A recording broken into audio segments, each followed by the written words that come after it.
We've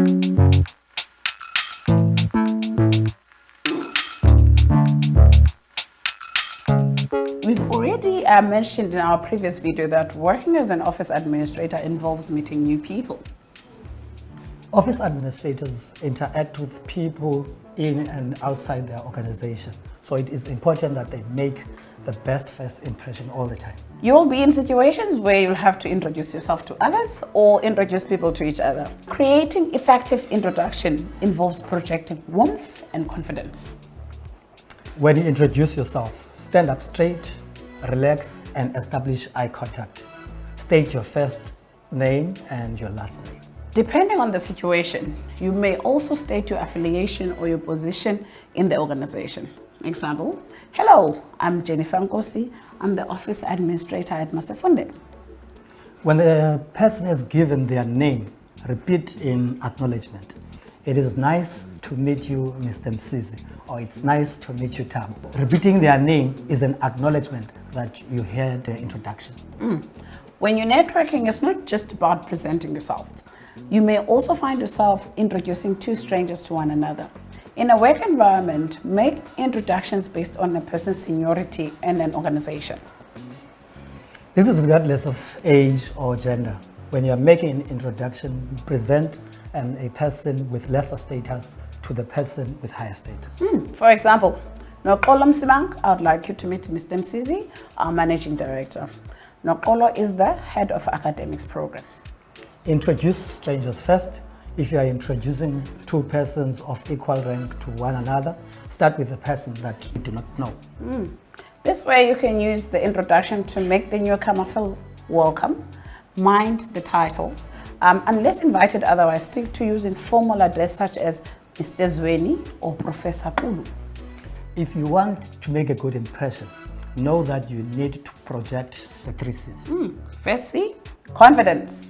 Have a straight but relaxed posture. Hold your head high and steady. Do not slouch or slump. Move in a natural manner, unaffected manner, while maintaining the eye contact with the people that you're talking to. Second C is competence. You need to show knowledge of your work. Know your way around what's being talked about in any space that you're in. Be prepared for any meeting. Bring supportive materials to emphasize your points. Answer questions in a clear and professional manner. Avoid using the usage of slang or your technical jargon, and you ask relevant questions.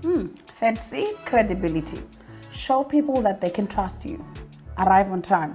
Be presentable. Be mindful of dress code. Keep true to your word. Meeting new people can be nerve-wracking for some people. Just the thought of making contact can make one nervous.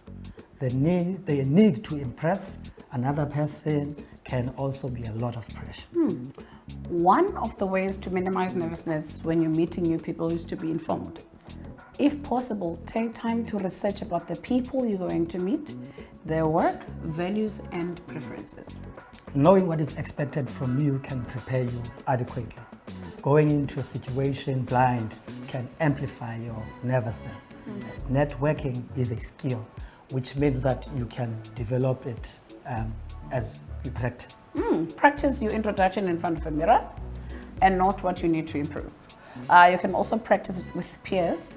Get feedback from others about the kind of impression you make. Try to meet as many people as you can. The more you do it, the easier it gets.